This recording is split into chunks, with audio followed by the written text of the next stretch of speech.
하나님 말씀 보겠습니다. 하나님 말씀 세 군데를 보도록 하겠습니다. 마태복음 28장 19절 먼저 보겠습니다. 마태복음 28장 19절 한 절입니다. 같이 읽습니다. 그러므로 너희는 가서 모든 민족을 제자로 삼아 아버지와 아들과 성령의 이름으로 세례를 베풀고, 뒤에 마가복음 12장 30절 한 절 보겠습니다. 마가복음 12장 30절 한 절입니다. 같이 읽습니다. 내 마음을 다하고 목숨을 다하고 뜻을 다하고 힘을 다하여 주 너의 하나님을 사랑하라 하신 것이요. 뒤에 골로새서 1장 20절 한 군데 보겠습니다. 골로새서 1장 20절입니다. 같이 읽겠습니다. 그의 십자가의 피로 화평을 이루사 만물 곧 땅에 있는 것들이나 하늘에 있는 것들이 그로 말미암아 자기와 화목하게 되기를 기뻐하심이라. 아멘. 우리가 지난주에는 이 성속의 거룩한 것과 속된 것을 나누는 거짓된 이분법인 이 성속 이원론이 단순히 우리의 신앙을 인식하는 것에만 영향을 끼치는 것이 아니라 우리 삶 전반을 그렇게 바라보는 어떤 안경과 같은 역할을 한다라고 하는 것을 말씀드렸습니다. 그래서 이 성속의 이분법, 이것은 우리에게 이렇게 포괄적인 그런 영향을 끼친다. 그래서 영과 몸, 영혼과 시간, 마음과 지성, 개인과 공동체, 목적과 수단, 십자가와 창조 명령 등과 같이 이렇게 다양한 그 영역에 그런 잘못된 그런 이분법이 영향을 끼친다라고 하는 것을 말씀드렸습니다. 네, 한마디로 이 잘못된 이 이원론, 성속 이원론은 이 영과 몸, 영혼과 시간 이런 것처럼 이거를 구분하는 데서 끝나는 것이 아니라 이것을 서로 분리된 것으로 생각한다라고 하는 것이 문제점이라고 말씀드렸습니다. 그래서 예수 그리스도의 한 인격 안에 신성과 인성이 구분되잖아요. 구분되지만 분리되지 않고 한 인격 안에서 연합을 이루고 있는 것처럼 하나님이 우리에게 허락하신 영적인 것들, 물질적인 것들, 몸 또는 시간과 영혼 이런 모든 것들이 구분되는 것이긴 하지만 이게 분리되어 있는 것이 아니라 하나를 통합을 이루어야 된다. 이게 성경적인 세계관이다라고 하는 것을 말씀드렸어요. 이렇게 이원론은 단순히 영혼과 시간, 마음과 지성 같은 요소들을 구분하고 양극단으로 분류하는 데 그치지 않고 이렇게 우리 존재 전반에 영향을 끼치고 있는 겁니다. 그 결과 이원론적 이런 사고방식은 기독교 신앙을 우리 존재의 일부로 이렇게 국한시키는 그런 그런 영향을 끼치고 있다는 겁니다. 그 기독교 신앙이 그냥 우리 삶의 어떤 일부분에만 영향을 끼치는 이런 것으로 여겨지게 되는 그런 생각들을 가지게 만든단 말이죠. 그래서 영혼, 목적, 십자가, 마음 이런 것만 신앙과 관련 있는 것처럼 생각하는 거예요. 그 결과 우리의 삶과 실체의 많은 다른 부분들은 다른 부분들이 성경적인 세계관에 의해서 그렇게 다른 영역도 생각하는 것이 아니라 다른 세계관에 의해서 그런 것들이 지배를 받게 된다는 겁니다. 그래서 일테면 무신론적인 유물론, 앞에서 배웠잖아요. 대표적인 여러 세계관이 있지만 성경적인 세계관과 대비되는 대표적인 두 가지 세상적인 세계관이 있는데 그 하나가 유물론적인 세계관과 애니미즘적인 그런 세계관 이런 것이 있다고 말씀드렸잖아요. 그래서 이런 두 가지 유물론적인 세계관과 애니미즘적인 그런 세계관에 의해서 이 신앙과 관련이 있다고 생각하는 그런 영역 이외의 다른 부분들이 이 두 가지 잘못된 세계관에 영향을 받는다라는 겁니다. 즉 성경적인 세계관이 아닌 무신론적인 유물론이나 애니미즘적인 세계관으로 우리가 세상을 바라보게 되는 거예요. 그래서 믿는 사람이 신자가 이원론적인 사고방식에 젖어 있을 때 생기는 이런 세계관의 빈자리를 그냥 빈자리가 공백 상태로 있는 것이 아니라 잘못된 그런 세계관에 의해서 영향을 받게 되어 있다라는 겁니다. 그래서 일테면 이 우주의 본질에 대해서도 우리가 성경적인 관점에서 우주가 무엇인가를 바라보는 시각이 아니라 다른 세계관, 즉 무신론적인 유물론이나 또는 애니미즘적인 세계관에 의해서 우주가 어떤 곳인가라고 하는 그런 생각을 가지게 된다는 거죠. 성경적으로 봤을 때 우주는 피조물입니다. 그죠? 우주는 빚어진 거예요. 하나님에서 창조된 것입니다. 그래서 우리는 이 창조주 하나님이 창조하신 이 세계 안에서 살아가면서 우리가 바라볼 때 이 우주는 창조주의 어떤 그 어떠하심을 반영한 그런 실체들이에요. 이 우주는. 그리고 하나님은 이 피조물과의 관계 속에서 하나님은 피조물 밖에 계시는 초월하시는 하나님이시면서 또 동시에 이 피조물들에 관여하시는 내재하시는 하나님이시기도 합니다. 그래서 하나님은 피조물과의 관계 속에서 초월하시는 하나님이시면서 동시에 내재하시는 하나님이셔요. 초월하시는 하나님만 강조하게 되면 어떤 신론에 빠지게 됩니까? 하나님은 신론에 빠지게 되는 거예요. 하나님은 천지를 창조하시고 이거를 그냥 자연 법칙에 의해서 우주가 돌아가도록 해놓으시고 여기에 관여하지 않으시는 겁니다. 그런 하나님을 이신론이라고 그래요. 다이즘이라고 하죠. 근데 또 하나님의 내재성만 강조하게 되면 어디로 빠지게 됩니까? 범신론에 빠지게 되는 거예요. 범신론에. 그래서 이 성경은 하나님을 피조물과의 관계 속에서 하나님은 초월적인 하나님이시면서 동시에 내재하시는 하나님이시다. 하나님의 초월성과 내재성을 같이 얘기를 하고 있단 말이죠. 자, 그 우주 속에서 인간은 어떤 존재입니까? 인간은 타락하기 전이나 후나 인간은 하나님의 청지기로서 피조물들을 돌보는 역할을 하는 그런 존재들로 부르심을 받았습니다. 이렇게 성경은 우주를 피조물로 이해를 합니다. 그런데 무신론적인 유물론과 애니미즘적인 세계관은 정반대의 생각을 한단 말이죠. 전통적인 유물론자는 대개 그러니까 전통적인 유물론과 무신론적 유물론은 좀 달라요. 뭐가 다를까요? 전통적인 유물론 안에는 신도 그 안에 내포되어 있는 거예요. 근데 무신론적이라고 하는 단어가 붙으면서 이제는 거기는 하나님이 없다. 이런 유물론적인 사고를 무신론적 유물론, 이렇게 해서 전통적인 유물론과 무신론적 유물론, 이렇게 유물론도 이렇게 나뉘고 있습니다. 그런데 전통적인 유물론자는 대개 자연을 하나님이 아닌 인간을 위한 존재로 인식을 합니다. 그렇게 될 때 그들에게 있어서 자연은 어떤 대상일까요? 자연은 그냥 개발하고 하는 이런 개발의 대상이에요. 정복의 대상으로서만 존재할 뿐입니다. 그러니까 여기에서도 이제 기독교적인 성경적인 환경주의, 환경론, 이것도 여기서 나오는 겁니다. 이런 기독교 사상에 의해서. 이 우주를 어떻게 보느냐에 따라서 이 우주 만물을 그냥 어떤 이 정복의 대상으로, 개발의 대상으로만 볼 것이냐, 아니면 또 어떤 다른 개념으로 볼 것이냐, 이런 것이 여기서도 나오는 거예요. 그러니까 신학이라고 하는 것은 그냥 어떤 신앙의 영역, 종교 생활과 직접적으로 관련되어 있는 그런 것에만 국한 그런 영향을 끼치는 것이 아니라 우리 삶의 전반에 걸쳐서 다 영향을 끼치는 거예요. 그러니까 4대강을 개발할 것인지 말 것인지 이것도 성경적으로 풀어낼 수 있는 거예요.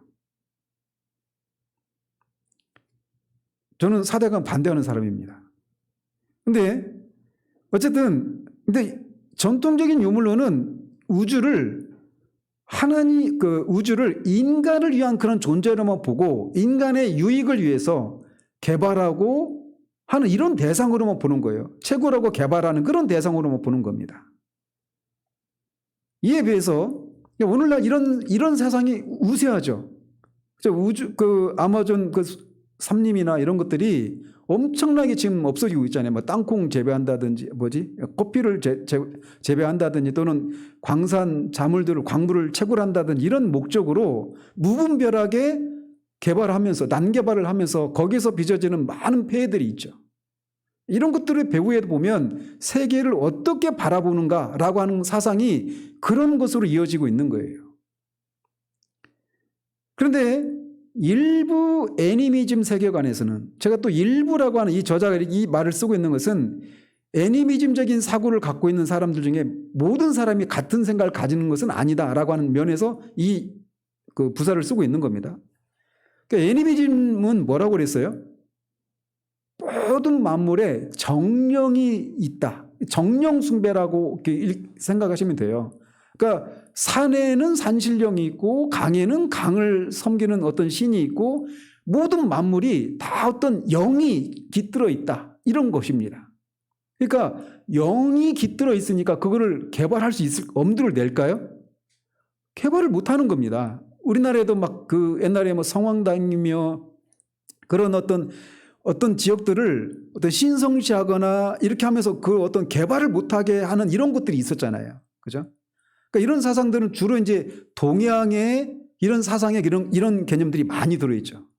그래서 서양은 기독교적인 영향을 받아서 인간이 이 피조물을 하나님이 정복하고 다스리라고 했으니까 개발 쪽에 초점을 많이 두고 개발하는 이런 대상으로 많이 봅니다. 자연을.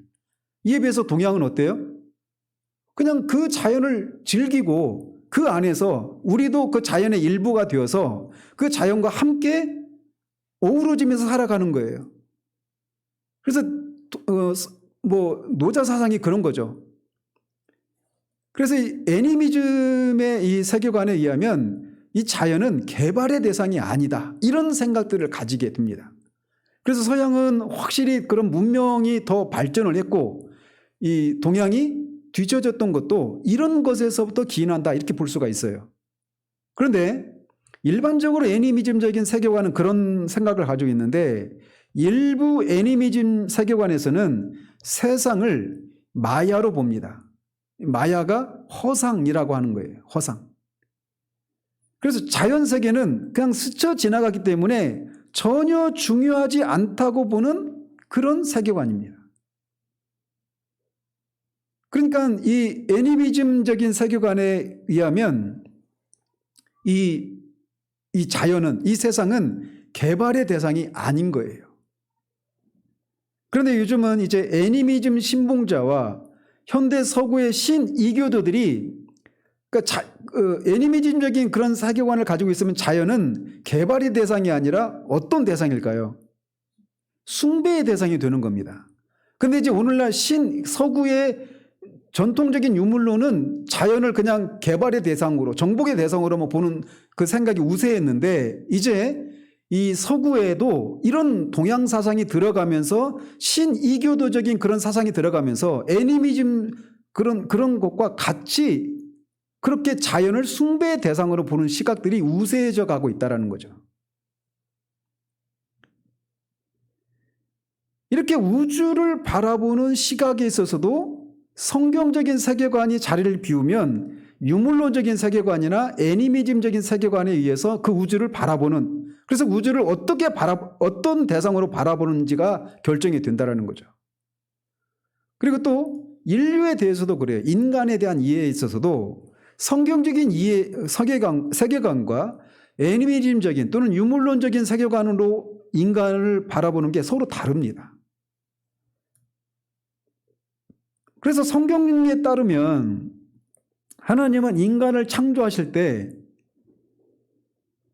주변을 어떤 참고 대상을 보고 창조하셨을까요? 하나님 주변에 그 어떤 것도 하나님은 참조하지 않으시고 인간을 창조하신 거예요. 대신 하나님은 자기 자신을 들여다보았다 이렇게 말할 수가 있습니다. 그걸 성경은 뭐라고 말을 해요? 하나님은 자기 형상, 하나님의 형상으로 인간을 창조하셨다. 이렇게 말을 하고 있는 거죠. 따라서 성경적인 관점에서 보자면 인간은 이 두 가지 그런 어떤 상반된 그런 존재라고 할 수 있어요. 어떤 거냐면 인간은 피조물 중에 하나죠. 그죠? 그래서 피조물과 서로 연합된 존재다. 이렇게 볼 수가 있습니다. 인간은. 그런데 동시에 하나님의 형상으로 지음을 받은 유일한 존재가 또 인간이에요. 그래서 피조물과 연합을 이뤘다. 피조물이라고 하는 측면에서는 같은 그런 동료라고 할 수 있어요. 그런데 유일하게 하나님의 형상으로 지음을 받아서 다른 피조물들을 정복하고 다스리도록 지음을 받았다라고 하는 측면에서는 다른 피조물들과 또 구분이 되는 그런 존재입니다. 그래서 다른 피조물들과 하나라고 할 수 있으면서 동시에 다른 피조물들과는 구별되는 그런 존재다. 이렇게 말할 수 있는 것이 인간이에요. 이게 성경에서 말하는 인간관입니다. 따라서 우리는 모든 인간은 하나님의 형상을 따라 창조된 존재이기 때문에 인간의 생명은 그 자체로 존귀하고 가치가 있는 것이죠. 그래서 가장 미약하고 세상에서는 흔히 있으나 마나한 그런 사람이라고 하는 그런 사람조차도 하나님의 형상으로 지음받은 존재이기 때문에 인간이라고 하는 존재 자체가 다 귀하고 살만한 가치가 있는 그런 존재다라고 말할 수 있는 거예요. 지나가면서 그 말씀을 드리자면 우리가 그 사람을 구분할 때 세상은 그렇게 구분하잖아요. 반드시 있어야 될 사람, 있으나 마나한 사람, 있어서는 안 되는 사람 이렇게 구분하잖아요. 근데 성경은 그렇게 구분하지 않습니다. 그런데 이런 생각이 우리 안에 있어요.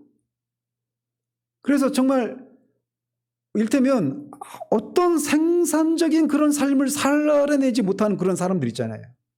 이런저런 어떤 지적인 장애든 어떤 신체적인 장애를 가지고 있는 그런 분들도 거기에 해당되죠. 제가 작년에 제가 아는 분의 그런 장례식에 가서 이렇게 장례식을 이렇게 가족장을 치렀는데 뭐 아내도 아는 사람이니까.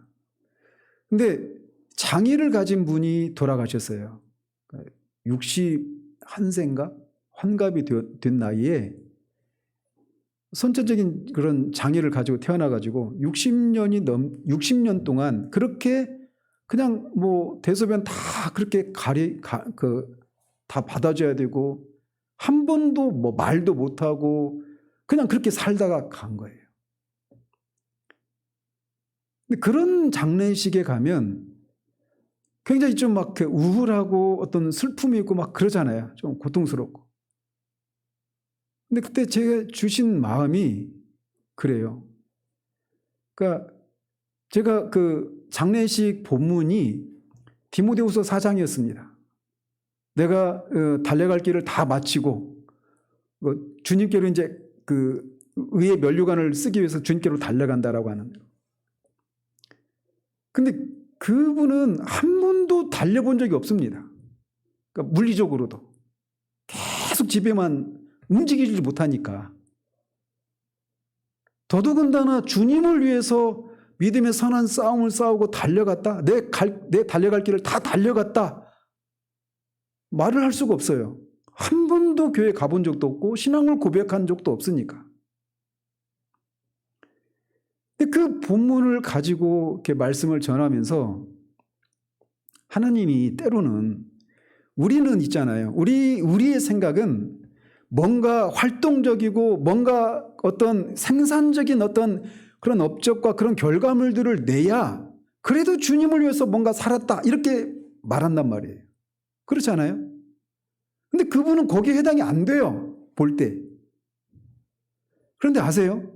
하나님을 섬기는 방식은 때로는 우리가 이웃을 섬기거나 또는 하나님을 섬기는 방식으로도 하나님을 섬기지만 우리가 섬김을 받는 것을 통해 하나님을 섬기게 하시기도 하십니다. 그 장애를 가진 분이 그런 경우예요. 제가 신학적으로 동의는 안 하지만 헨리 나우엔이라고 하는 그 분이 계셨어요. 그분의 책에 아담이라고 하는 책이 있습니다. 사람 이름이에요. 아주 중증 장애를 가진 청년인데 그 장애인 보호센터에서 이렇게 평생을 30년이 넘게 이렇게 그렇게 살았어요. 제가 말했던 그분처럼. 그가 뭐 말도 못하죠. 의사표현도 전혀 못하죠. 사람도 못 알아보죠. 그가 뭘 했겠어요.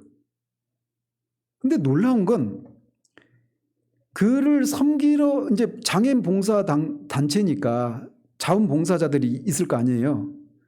그런 분들이 와서 그 아담이라는 청년을 섬깁니다. 근데 그 청년을 섬기러 왔던 사람이 오히려 그 청년을 통해서 섬김을 받고 돌아가는 거예요. 자기는 이 청년보다 훨씬 더 자유로운 몸을 가지고 어떤 그 활동적인 그 삶을 살고 이러는데 그렇게 살면서 이 청년에게서 느껴지는 외부의 환경에 어떤 영향도 받지 않고 늘 한결같은 그런 것들 속에서 오는 그런 안식과 평안 이런 것들을 자신은 누리고 있지 못하다는 것을 보는 거예요. 그 청년을 섬기다가 자신의 삶을 돌아보는 겁니다. 그러면서 나는 멀쩡한 사지를 가지고 주님을 섬긴다고 주님을 믿는다고 하면서도 정작 그런 곳 속에서 누려야 될 평안과 이런 게 없구나 라고 하면서 내가 얼마나 많은 것들을 쓸데없는 곳에 이렇게 살면서 내 삶을 낭비하고 있는가라고 하는 것을 생각하면서 하나님과 관계를 돌아보고 영혼이 회복되어서 돌아가는 거예요. 그 청년이 한마디 말을 했습니까? 뭐 어떤 표시를 냈어요. 근데 그렇게 섬김만 받는데 정작 섬기는 사람이 오히려 역으로 섬김을 받는 거예요. 그 말씀을 해드렸어요. 장례식에서. 그 가족들이 한 번도 그렇게 본 적이 없는 거예요. 그 장애를 가진 자녀를. 근데 마지막 장례식에서 그런 말씀을 드렸어요.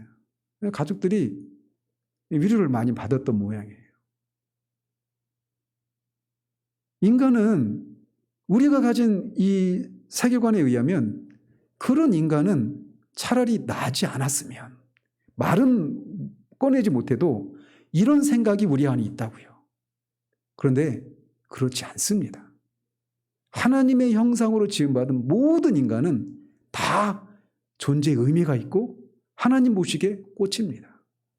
다 가치가 있어요.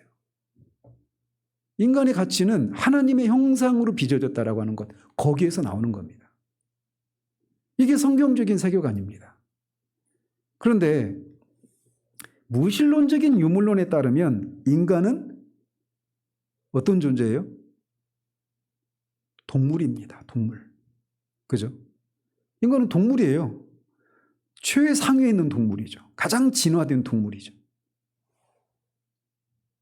그래서 희소한 그런 자원을 소진하는 통제불능의 소비자일 뿐으로 이해하는 거예요. 그러니까 멜더스의 인구론이나 이런 것도 다 이런 사상에서 나오는 겁니다. 이 멜더스의 인구론도 굉장히 무서운 사상입니다. 학교 다닐 때 멜더스 인구론 배우셨죠? 기억나세요? 그런 것이나 우생학이나 이런 것도 다 이런 세상에서, 이런 사상에서 나오는 거예요. 그 사디스트, 마르크스 사드라고 하는 그 사람의 사상을 따은 게 이제 사디즘이라고 하는 건데, 친어른이 그거잖아요. 적자 생존.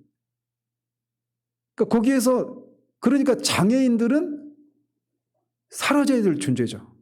그죠? 이런 거를 가장 잘 받아들인 사람이 누구였을까요? 히틀러예요, 히틀러. 히틀러가 그 사상을 받아들인 겁니다. 그러니까 어떤 사상을 받아들이냐가 인류사에 엄청난 재앙을 가져올 수도 있는 거예요. 그래서 무신론적인 유물론에 따르면 인간은 동물에 불과하고 그냥 자원을 소비하는 그런 존재에 불과한 거예요. 그러니까 노인들은, 이런 세계관에 따르면 노인들은, 장애인들은 이런 생산성을 가지지 못한 인간은 어떻게 돼요? 다 제거 대상이죠. 관심의 대상에서 벌어지는 거예요. 근데 이런 것들이 우리 사회에서도 막 나오잖아요. 최근에 이 진중권이라는 이 사람이 뭐 70대 이상 되는 사람한테 헛돈 쓴다 이런 식의 얘기를 하잖아요. 그러니까 어떤 세계관을 갖고 있는가 그런 말 속에 다 들어가 있는 겁니다. 근데 이런 사고방식은 서구 사회에서 특히 도드라져요. 근데 반대로 애니미즘적인 신봉자들은 인간을 육신에 아주 잠깐 머무는 영혼으로 봅니다. 육신은 덧없이 흘러가는 무의미한 존재예요. 그래서 애니미즘적인 그런 신봉자에 의하면 물질 세계는 아무런 가치도 없고 개발할 이유도 없습니다. 그런 속에서 인간도 그냥 같은 그런 존재를 인식을 하는 거죠. 어쨌든 무신론적인 유물론에 따르든 또는 애니미즘적인 신봉자들에 따르든 간에 이런 거짓된 생각이 우리 생각에 스며들면 우리 삶과 일은 우리가 하나님의 형상을 따라 지음받았다고 하는 근본적인 진리에서 우리를 단절시키는 효과가 나오게 되는 거예요. 또 이 타락한 세상과 그리스도의 십자가와의 관계에 있어서도 성경적인 세계관에 의한 것과 그렇지 않은 것과의 차이가 또 생겨나게 됩니다. 자, 성경은 우리가 하나님의 형상을 따라 지음받았다고 하죠. 그런데 우리가 창조자 하나님을 거역하고 우리가 그분의 피조물 안에서 있어야 될 자리를 거부했기 때문에 이런 비참한 처지에 이르게 되었다라고 성경은 말합니다. 인간의 생명은 존엄하고 한 사람 한 사람이 모두 중요해요. 그런데 동시에 우리는 하늘의 높으신 왕을 따르지 않은 반역자다라고도 말한다는 거죠. 인간은 하나님의 형상으로 지음받아서 다 존귀한 존재예요. 그런데 또 동시에 창조자 하나님을 거역한 반역자들이다 라고도 말한다는 거죠. 인간이 가지고 있는 양면성이에요.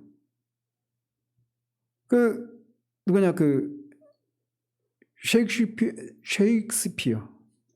저는 이 발음이 왜 안 들은지 모르겠어요. 50년 넘게 말하는데도 발음이 안 돼요. 셰익스피어.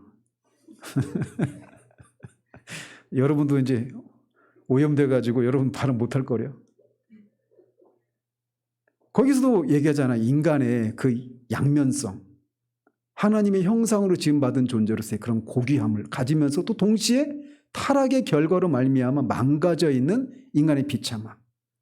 이거를 그 책에서 잘 말합니다. 그분의 책에서. 저 발음 한번 꼬이면 잘 안 돼요. 예. 그래서 성경은 인간은 다 하나님의 형상으로 지음받은 존재이기 때문에 다 귀한 존재다. 그런데 또 동시에 타락으로 말미암아서 하나님을 거역한 그런 존재다. 그래서 죄인이다. 이렇게 말한다는 거예요. 이 두 가지 균형을 가지고 얘기를 합니다. 성경에 따른 인간과는 말이죠. 그래서 이사야 선지자는 우리는 다 양 같아서 그릇 행하여 각기 제 길로 갔다라고 말하고 있습니다. 그 결과 우리가 겪는 무수한 종류의 그런 재앙과 재난과 고통, 죽음 이런 것들이 질병 이런 것들이 찾아오게 되었다라고 성경은 말하고 있어요. 우리는 진리 대신에 거짓을, 정의 대신에 불의를 택했습니다. 온전한 길에서 벗어나서 우리 자신과 피조물에 상처를 내고 결국 우리 힘으로는 다시 돌이킬 수 없는 그런 지경에 이르렀다라고 성경은 말하고 있어요. 따라서 인간이 겪는 모든 불행의 근본적인 뿌리는 어디에 있어요? 인간 내부에 있어요? 인간 밖에 있어요? 인간 안에 있다라고 말하고 있어요. 그게 바로 죄 문제라고 말하고 있단 말이죠. 그래서 하나님이 밖에서 이런 우리에게 하나님으로부터 어떤 먼저 일하시는 하나님의 개입하심이 임하지 않으면 우리에게는 아무런 소망이 없다라고 말하고 있어요. 그래서 인간은 이렇게 양면성을 가지고 있는 존재입니다. 그런데 그런 우리에게 이 죄로 말미암아 초래된 이 피조 세계에도 여전히 희망이 있다라고 성경은 말하고 있어요. 우리에게뿐만 아니라 피조 세계, 우리의 죄로 말미암아 피조물들도 영향을 받았잖아요. 그죠? 피조물들도 그래서 이 썩어질 것들에 지금도 자신들이 원하지 않는데 썩어질 것들에 복종하고 있다라고 하잖아요. 그러면서 탄식하고 있다라고. 그래서 그들이 뭘 기다려요? 하나님의 아들들이 나타날 것, 곧 우리의 구속, 우리 몸의 구속을 기다리고 있다라고 말하고 있어요. 그러니까 우리 인간의 타락으로 말미암아 인간만 죄인이 되고 이렇게 그 죄의 결과들의 그 금생과 내생에서의 그런 비참함을 겪게 되는 상태로 빠진 것이 아니라 피조물들도 그런 영향 아래 있다라고 성경이 말한단 말이에요. 그런데 인간도 그렇고 이 피조 세상도 그렇고 소망이 있다라는 겁니다. 뭐에? 예수 그리스도의 십자가 사역을 통해서. 예수 그리스도의 십자가 사역을 통해서 우리 인간이 절망적 이런 상태 가운데 있는 우리가 하나님과의 관계를 회복하고 그 하나님이 주시는 생명을 누릴 수 있는 그런 소망이 있을 뿐만 아니라 세상도 그렇다라고 말하고 있다는 거예요.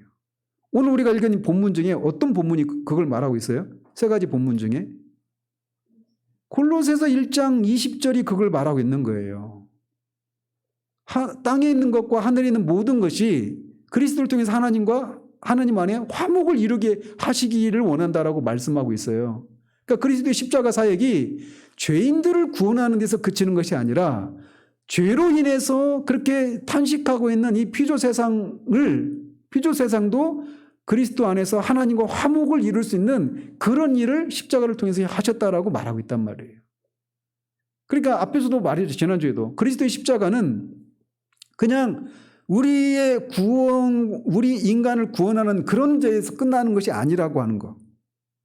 이 피조 세상에도 다 연관이 있다라는 것입니다.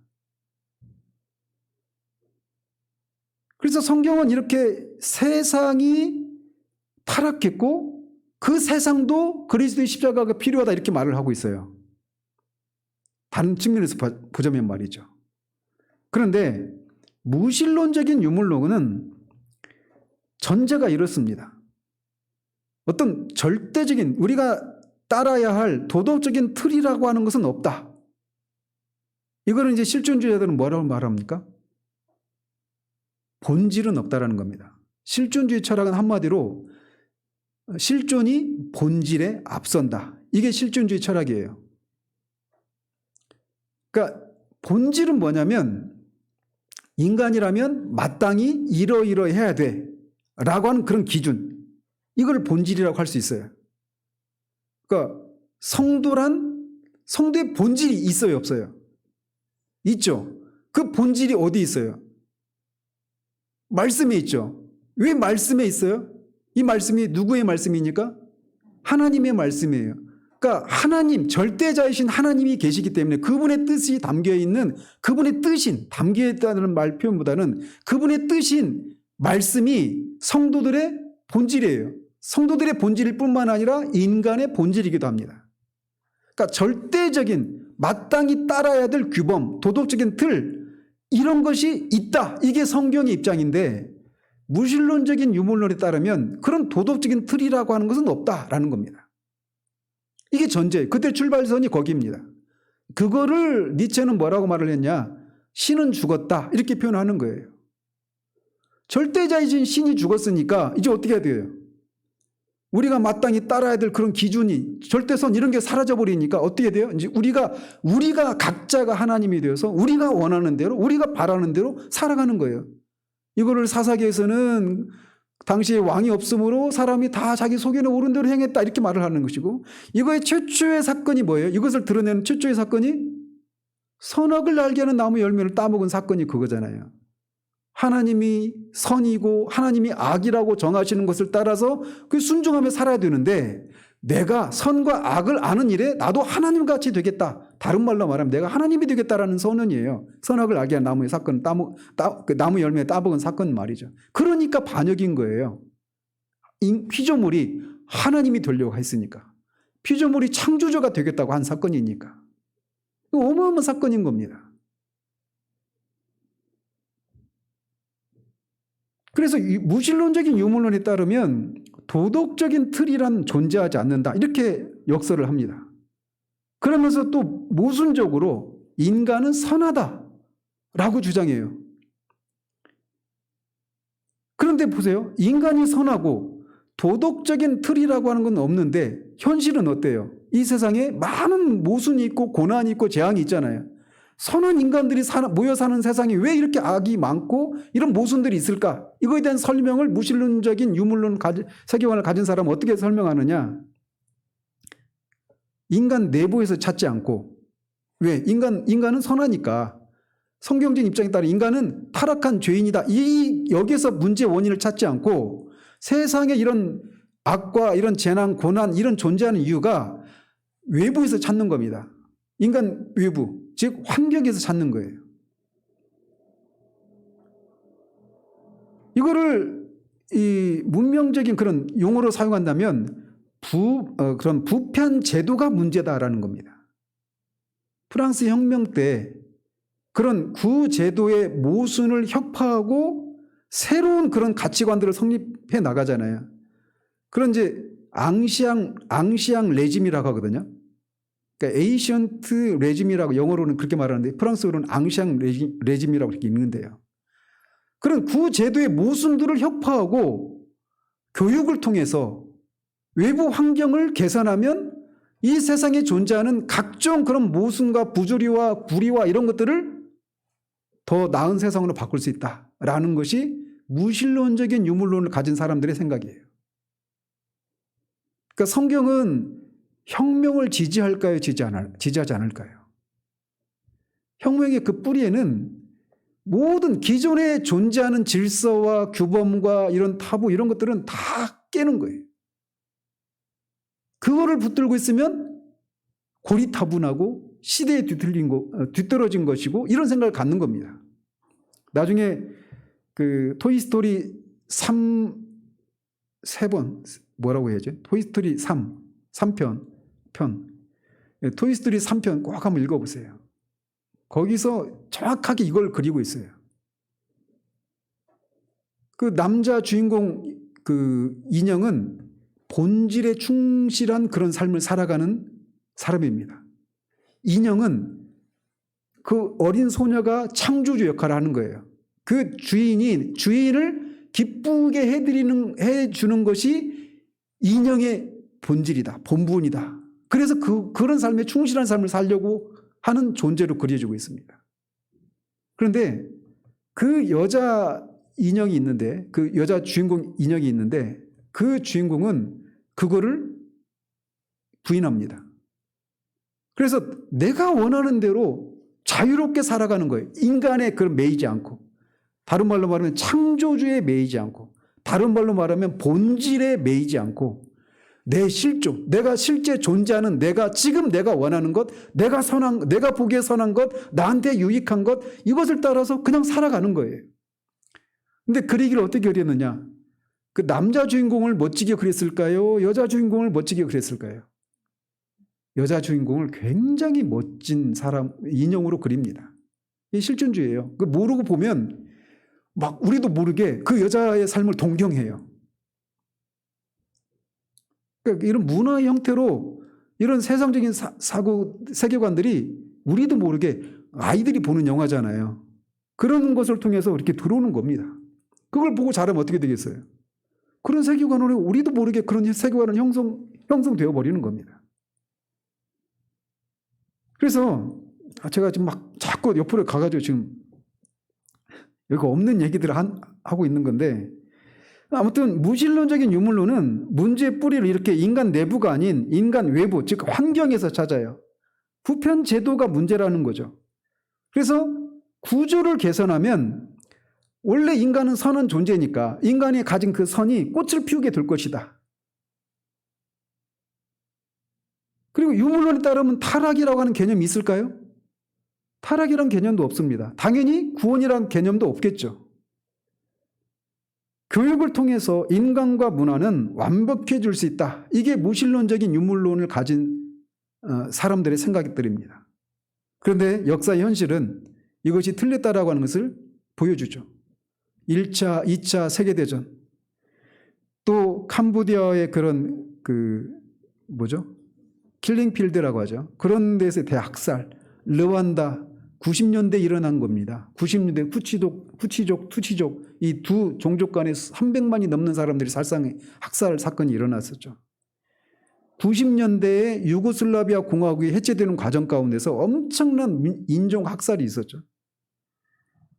또 중국의 마오쩌둥이나 소련의 스탈린 이런 사람들에서 수천만 명이 죽습니다. 모태동 이 시절에 6천만 명인가 죽어요.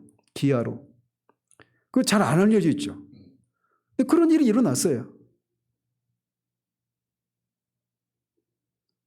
지금도 낙태를 통해서 수억 명의 태아가 살해되고 있죠. 그러니까 이런 것들을 보면 유물론자들의 그런 유토피아적인 관점, 낭만적인 관점은, 낙관주의 이런 것은 설 자리가 없어요.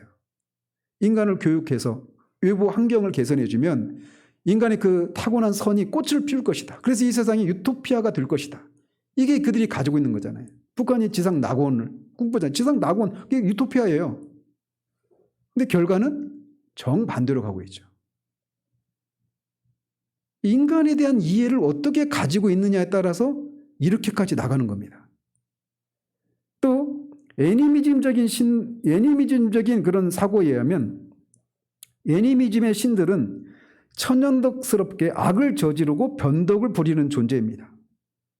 그러다 보니까 이 애니미즘적인 문화에서는 운명론과 부패, 절망과 낙심이 지배적이게 됩니다. 악과 맞서 싸워도 소용이 없고 그저 인간이 할 것은 신들을 달래면서 그 신들의 변덕이 자신들에게 향하지 않기만을 바랄 뿐입니다. 가뭄과 질병, 기근 이런 것은 당연한 것이고 인생이라고 하는 것은 기껏해야 악을 어떻게 제거하고 악을 더 좋은 환경으로 바꾸는 이런 것보다는 악을 그저 묵묵히 견디는 그런 고행의 과정으로만 이해를 할 뿐이에요. 운명론적인 것이죠. 그런데 성경적인 패러다임은 이 두 가지를 다 부인해요. 타락이 실제합니다. 그렇지만 그리스도의 십자가에 힘입어서 우리는 그 실체에 맞서 싸웁니다. 그래서 우리는 유물론과 같은 낭만적인 이상주의도 아니고 애니미즘과 같은 냉소적인 현실주의, 원래 삶이란 그런 거야, 그냥 견디고 살아야 돼, 이런 것도 아닌 현실적 이상주의자가 되기를 원한다라는 거죠. 그래서 현실을 타락의 결과로 이런 어떤 비참함이 이루어졌다라고 하는 것을 알면서 그냥 그거를 숙명론적으로 받아들이는 것이 아니라 그리스도의 십자가를 통해서 이런 회복이 가능하다라고 하는 이상주의를 표방한다라는 거예요. 근데 유물론에서는 그냥 그 현실적인 인간의 타락으로 말미암아 빚어진 이런 것들을 부정하죠. 그냥 이상주의만을 추구할 뿐이에요. 둘 다 잘못됐다는 겁니다. 그래서 성경적인 세계관은 현실주의적 이상주의 이렇게 말할 수가 있어요.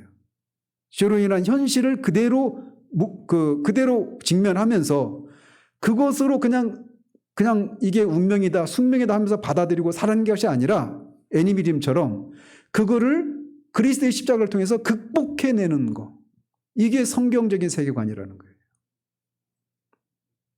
근데 이게 너무 멋지지 않습니까? 저는 이게 정말 이게 철학이잖아요. 이게 참 철학이잖아요. 이게 또 인간의 자유에 대한 것도 그 성경적인 세계관과 무신론적인 유물론과 애니미즘적인 세계관이 서로 대조를 이루고 있습니다. 그래서 그리스도인으로서 우리의 삶과 일은 하나님의 방법과 우리의 방법, 다른 말로는 의존성과 독립성 사이를 오가면서 형성이 됩니다. 이 무슨 말인지 잘 모르겠죠? 이게 뭐냐면, 그러니까 인간에게는 자유가 있잖아요. 자유의지가. 그죠? 근데 인간의 자유의지가, 이 자유의지가 어떤 편에서 보면은 의존성이 있지만, 의존적이지만 또 다른 측면에서 보면 독립적인 그런 성격도 가지고 있다는 거예요. 이 두 가지가 같이 있다는 겁니다. 성경적인 세계관에 의하면 인간의 자유를 의존적이면서도 동시에 독립적이다, 이런 두 가지 견해를 균형 있게 가지고 있다는 거예요. 그래서 이런 거를 이제 이렇게도 말할 수 있어요. 어떤 면에서 우리가 인간이 의존적인 존재라고 말할 수 있느냐면 하나님은 초월자이시잖아요. 초월자. 우리는 피조물이죠. 그죠? 그래서 하나님은 피조물에 의존하지 않으셔요. 하나님은 자충족하시는 분이셔요. 하인 이번 주에 배웠지. 하나님은 자충족하시는 분이시기 때문에 우리가 없어도 완전하신 하나님이셔요. 아무런 부족함이 없습니다. 우리가 하나님을 섬기지 않으면 하나님의 영광이 훼손이 되고 이런 거 없습니다. 근데 마치 우리가 없으면 하나님이 손해보는 것처럼 생각하죠. 하나님과 우리 사이의 그 존재됨의 그 격차를 알지 못하니까 그런 생각을 하는 거예요. 그런데 하나님은 초월자이고 우리는 피조물이에요. 그래서 하나님은 피조물에 의존하지 않으시는 분이시지만 우리를 포함한 모든 피조물들은 하나님께 철저히 의존해 있습니다. 하나님만 생각하시고 하나님이 주신 생명을 오늘 밤이라도 거둬가시면 그냥 오늘 우리는 그냥 그걸 끝인 거예요. 그 부자 그 비유가 있잖아요. 이제 막 농사 막 대박 농사 져가지고 이제 대박 났다 이거 막 그 쓸 것 생각하고 있는데 오늘 밤이라도 하나님이 너 생명을 거둬가시면 어떡하려고 그러냐. 인간이라고 하는 존재는 그렇게 철저히 의존적인 존재예요. 자, 이런 면에서는 인간이라고 하는 존재가 의존적인 존재다 이렇게 말할 수 있어요. 그런데 또 동시에 인간은 앞에서도 말씀드린 것처럼 하나님의 형상으로 지음받은 독특한 유일한 존재이기 때문에 다른 피조물들과는 구분이 됩니다. 인간이 피조물과 동일한 그런 하나님으로부터 지음을 받은 피조물이라고 하는 점에서 인간 이외의 다른 피조물들과 똑같이 하나님을 철저히 의존해 있는 존재예요. 그런데 동시에 인간은 하나님의 형상으로 지음받은 존재이기 때문에 다른 피조물들과는 구별되는 존재란 말이죠. 그리고 하나님은 우리에게 청지기로서의 그런 사명을 맡기셨어요. 다른 피조물들을 정복하고 다스리고 관리하라고. 그렇기 때문에 그런 면에서 보면 인간은 어때요? 독립적인 존재다 이렇게 말할 수 있다는 것이죠. 성경은 이 두 가지를 의존적인 존재이면서 독립적인 존재다라고 하는 것을 균형을 가지고 얘기하고 있어요. 근데 또 다른 각도에서 보면 하나님과 우리 사이의 관계를 가지고 보면 하나님은 주권자이시죠. 우리의 창조주이셔서 주권자이시고 우리는 거기에 무조건 복종해야 되는 그런 피조물이에요. 그런데 동시에 또 어때요? 그리스도로 말미암아 우리가 하나님과 관계를 회복하고 나면 어떤 관계가 돼요? 하나님 우리의 아버지가 되시고 우리는 그분의 자녀가 되는 거예요. 주권자와 종의 관계, 주종 관계와 부자 관계는 다르죠. 그러니까 하나님과의 관계에 있어서 인간은 주권자이면서 또 동시에 하나님 아버지의 보호와 돌봄을 받는 그런 자녀의 지위를 같이 갖고 있는 존재예요. 이렇게 하나님과의 관계를 우리가 바르게 보면 인간이라고 하는 존재가 인간의 자유의지라고 하는 게 어떤 면에서는 의존적이고 어떤 면에서는 독립적인 그런 존재라는 거죠. 그런데 이 무신론적인 그런 유물론에 따르면 이 우주는 하나님이 없는 세상이잖아요. 물질이 그냥 실체예요. 물질 아닌 다른 것들의 어떤 그런 영적이고 이런 것들은 실체가 없는 겁니다. 그래서 이 우주는 이 우주 안에 우주 밖에 있는 어떤 실체가 없잖아요. 그러니까 물질이 전부니까 눈에 보이는 것이 전부인 세계관이 물질주의적인 세계관이니까 물질 이외에 다른 어떤 영적인 것, 영적인 존재 이런 것들이 개입할 가능성이 있어요, 없어요? 없단 말이에요. 그러니까 그들의 우주관에 따르면 이 우주가 폐쇄된 우주일까요? 개방된 우주일까요? 좀 어려운 표현인데 폐쇄되어 있다는 얘기는 우주 밖에 어떤 영적인 실제에 의해서 또는 주권자에 의해서 이 우주 안에 일어나는 일들을 감나라 배나라 그들의 표현대로 하면 이런 일들이 가능하지가 않은 세계예요. 유물론에 따르면. 그런 시스템을 폐쇄된 우주관 이렇게 말을 합니다. 폐쇄되어 있다는 거예요. 근데 반대로 개방된 우주관이라고 하는 것은 이 우주 안에 하나님의 간섭과 우리는 성경적인 용어로 뭐라고 해요? 그거를 섭리라고 하죠. 섭리. 그죠? 근데 이 유물론적인 그런 세계관에 따르면 이 우주를 기계적으로 움직이는 그런 실제로 보는 거예요. 자연 법칙에 의해서 그냥 돌아가는 겁니다. 그런 속에서 인간은 독자적이고 자생하는 존재예요. 성경적 용어로 하면 스스로 있는 존재예요. 인간은 창조주 하나님에서 지음을 받은 존재이기 때문에 창조주 하나님께 철저히 의존해 있는 존재다. 의존적인 존재다. 이게 성경이 말하는 인간관이잖아요. 그런데 유물론적인 세계관에 따르면 하나님이 없잖아요. 우주가 존재하잖아요.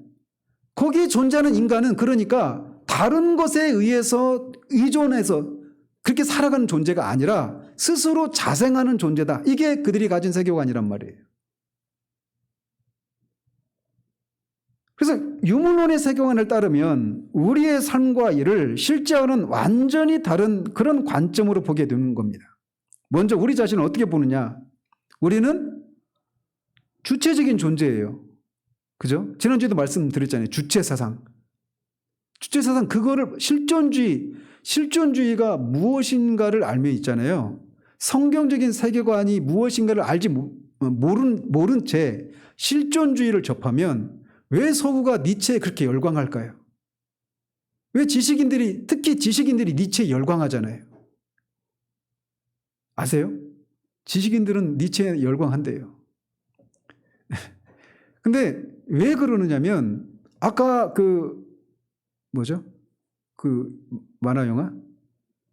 토이스토리 3편 거기서 말하고 있는 그게 실존주의의 배경을 둔 영화란 말이에요. 포레스트 검프도 마찬가지예요. 다 그런 영화들입니다. 모르고 보죠. 모르고 보는 거예요. 우리도 모르게 그거 그냥 그때 받아들이는 겁니다. 문화의 힘이 그렇게 큰 거예요. 비판적인 사고가 없으면 그냥 우리도 모르게 그냥 그 세상의 문화에 그냥 젖어드는 겁니다. 그 세계관이 우리 안에 들어오고 우리도 아이들을 그렇게 키워야 되겠다. 이렇게까지 가는 거예요. 망치는 줄 모르고. 무서운 거죠. 그러니까 분별을 할 수 있어야 돼요. 말씀을 가지고. 근데 어쨌든 인간은 주체적인 존재예요. 아까 도덕적인 틀이 있다고 했어요? 없다고 그랬어요? 아니, 유물론에 따르면. 도덕적인 틀은 없어요. 다른 말로 본질은 없어요. 우리가 마땅히 따라야 될 절대적인 기준, 선 이런 건 없다라는 거예요. 그러니까 인간은 누군가에게 의존해 있는 존재가 아닌 거예요. 이렇게 살아야 된다. 저렇게 살면 안 된다. 이렇게 사는 존재가 아니라 우리가 주체적으로 내 삶의 주인은 나니까 주체적으로 내가 옳고 그름이 무엇인가를 분별하고 나한테 유익한 것, 나한테 좋은 것 이런 것을 따라 살아야 되는 거예요. 근데 사회를 이루어서 살아가야 되니까 또 어떻게 돼요? 최대 다수의 최대 이익을 위해서 살아가야 되는 그게 뭐예요? 그게 공리주의잖아요. 그러니까 공리주의도 거기서 나오는 겁니다. 사상의 흐름이 다 그렇게 연결되어 있어요. 다 뿌리를 어디에 있냐? 반성경에서 나오는 겁니다. 그걸 모르면 거듭 말씀드리지만 우리는 그냥 우리도 모르게 그런 영향을 받고 산다고요. 근데 그거를 철학적인 용어로 접근하지 않고 토이스토리나 이런 영화나 이런 대중매체를 통해서 우리가 접근을 하니까 분별을 못하고 그냥 그들이 보여주는 그들의 의도대로 그냥 그게 좋은 것으로 보여주는 대로 받아들이게 되는 거예요. 모든 것이 그렇습니다. 그러니까 이걸 하는 이유를 아시겠어요? 그러니까 우리도 모르게 그런 걸 그냥 그대로 받아들이는 거예요. 지금도 그런 게 허다합니다. 교회 안에도 그런 게 많이 들어와 있어요. 어쨌든 우리는 주체적인 유물론적인 세계관이에요. 무신론적 유물론적인 세계관에 따르면 인간은 주체적인 존재예요. 의존적인 존재가 아니라 본질에 따라 살아가야 되는 그런 존재가 아니라는 거예요. 그 존재, 본질에 따라 살아가는 존재, 이거를 니체는 낙타형 인간 이렇게 말을 했었어요. 니체를 얘기하려면 저도 뭐 다 간판한 거 아니니까 얘기하려면 또 다른 데 새니까 제가 그냥 이 정도만 말씀을 드릴게요. 근데 인간은 어쨌든 주체적인 존재라는 겁니다. 그러니까 뭐든지 어떻게 해야 돼요? 우리가 알아서 해야 돼요. 뭐든지 우리가 알아서 해야 됩니다. 주체적으로. 그래서 무슨 일이든 일어날 수 있으려면 어떻게 해야 돼요? 우리 힘으로 우리 지성을 활용해야 되는 거예요.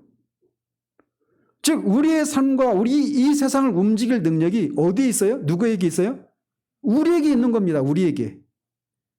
그리고 인간 사회와 환경을 완벽하게 하는데 어떤 걸림돌이 있든 인간은 극복할 수 있다라고 하는 것이 유물론적 세계관이 가지고 있는 사람들의 인간관이에요.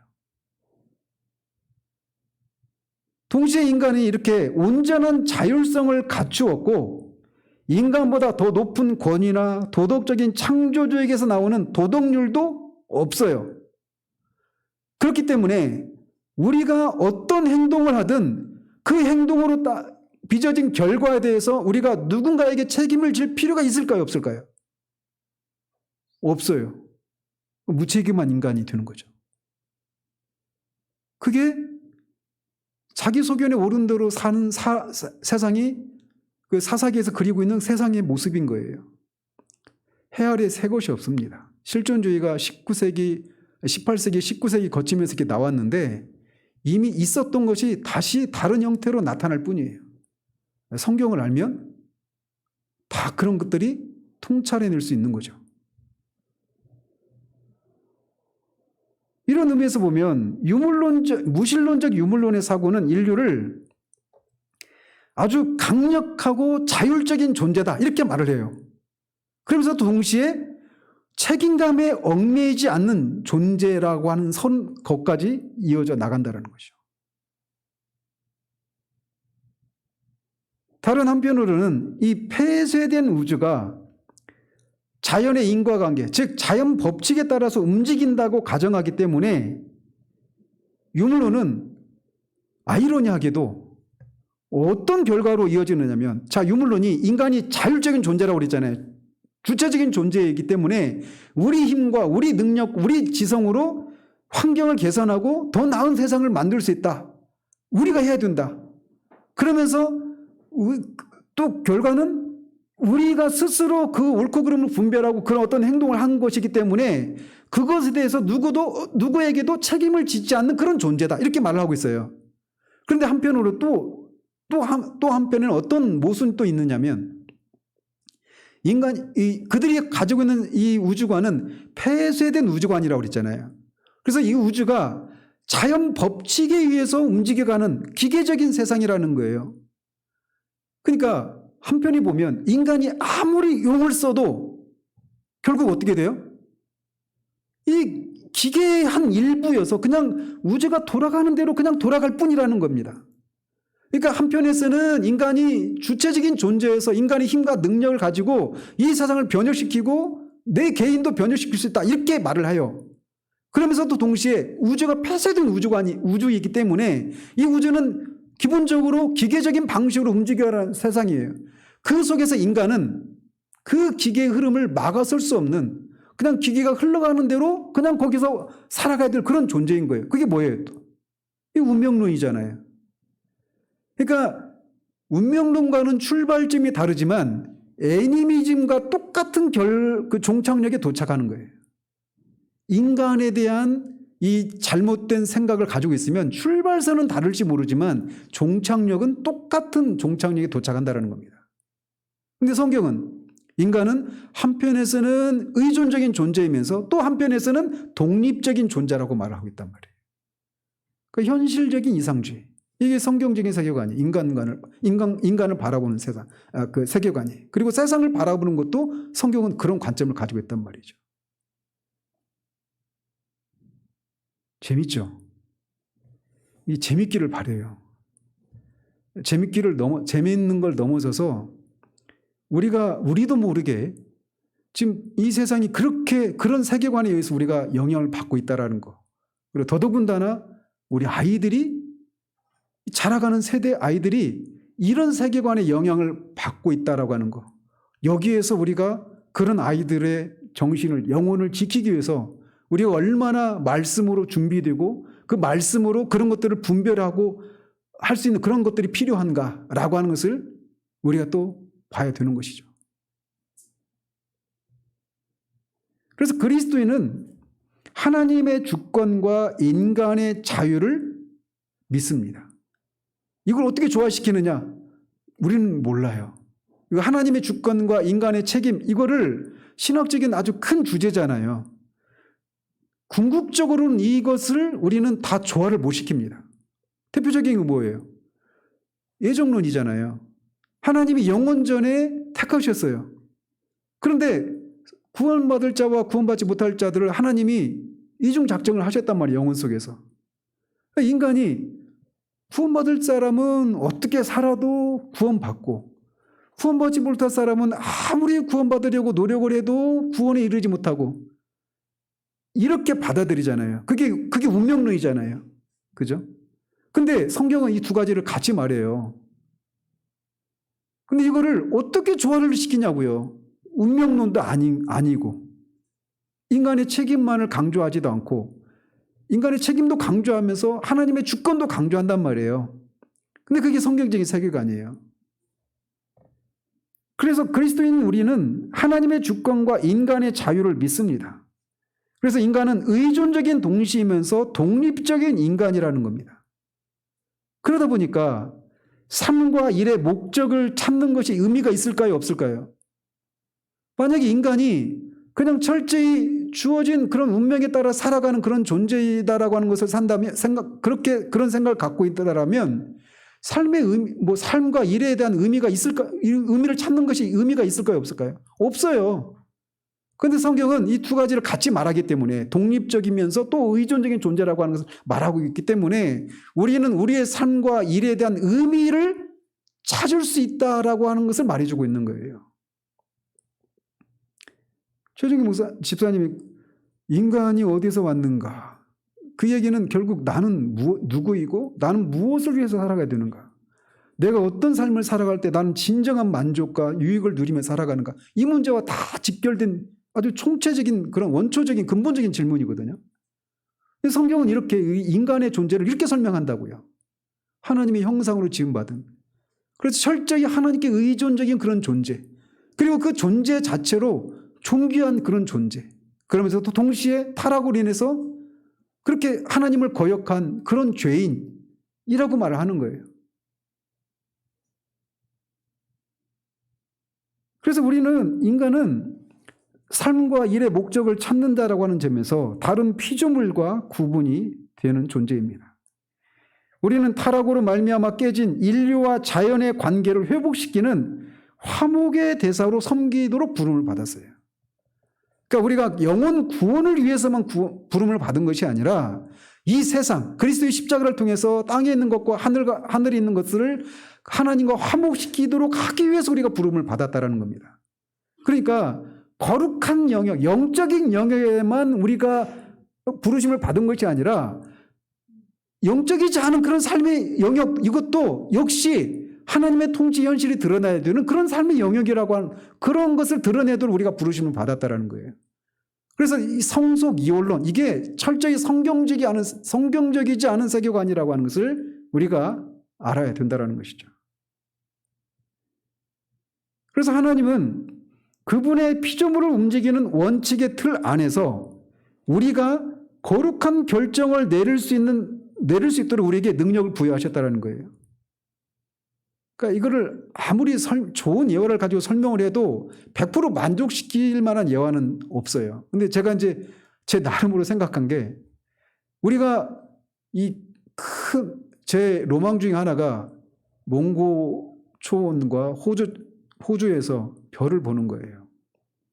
그리고 또 하나는 크루즈선을 타는 겁니다. 카리브해 해. 근데 그 카리브 안 가봤지만 그런데 여행을 하면 큰 배를 타고 가면 목적지가 정해져 있죠. 정해진 코스를 움직이잖아요. 근데 그 배가 크다 보니까 그 가는 동안에 2주 내는 한 달, 몇 달 있게 되잖아요. 그 기간 동안에 우리가 이 객실, 저 객실, 이런 거 안에 있는 여러 가지 그거를 이렇게 누릴 수 있잖아요. 그러니까 우리가 아무리 그 배에서 움츠고 뛰어도 그 배가 가고자 하는 궁극적인 목적지를 벗어날 수는 없죠. 이거를 하나님이 어떤 피조를 움직이는 어떤 하나님의 그런 원칙의 틀이다 이렇게 표현할 수 있다라면 그 안에서 우리가 내가 오늘은 5층에 가 있는 뭐 수영장을 간다든지 또는 뭐 지하에 있는 어떤 뭐 노래방에 간다든지 이런 식으로 매일매일 일어나가지고 막 가고 싶은데 찾아가고 만나고 싶은 사람 만나고 하고 싶은 그런 액티비티 하고 이렇게 하잖아요. 저는 뭐 누구 만나고 이런 것보다도 그냥 누워가지고 계속 책 보고 바다 보고 그냥 쉬고 싶은 마음이 있는 거예요. 그냥 그런 게 더 커요. 근데 어쨌든 저 보내달라는 얘기 아닙니다. 근데 그렇게 우리가 그 안에서 선택을 하는 것처럼 하나님께서 하나님의 큰 이 세상을 움직이는 하나님의 그 큰 섭리 안에서 우리에게 주어진 자율적인 그런 의지를 가지고 우리가 어떤 선택을 해나갈 수 있도록 그런 자유와 능력을 부여해 주셨다는 거예요. 이게 성경이 우리에게 제공하는 인간의 자유의지에 대한 성경적인 관점이에요. 근데 이 예화가 100% 맞아떨어질 수가 없어요. 여전히 우리가 풀 수 없는 그런 신비가 있으니까 말이죠. 그런데 이게 그리스도인으로서 우리가 이 성경적인 세계관이 우리 제시하고 있는 게 이런 건데 실제로 우리의 삶은 이런 것과는 거리가 먼 단절된 삶을 사는 경우가 많다라는 겁니다. 그래서 우리는 이 영적인 그 영과 몸, 성직자와 평신도, 영혼과 시간 이렇게 분리를 해서 어떤 것이 더 영적이고 더 우리 신앙생활에 유익하고 하는 이런 삶의 이분법적인 생각을 가지고 살아간다는 거예요. 영적인 영역과 물질 영역, 거룩한 영역과 세속적인 영역으로 나누는 이런 거짓된 구분법에 따라서 하나님의 창조 세계를 그렇게 인식을 하는 경향이 우세하다라는 겁니다. 왜 이렇게 됐느냐? 앞에서 계속 살펴왔던 것처럼 이게 처음부터 계속 있어 왔던 일이었고 그런 속에서 우리가 성경적인 세계관을 회복할 필요가 있다는 것이죠.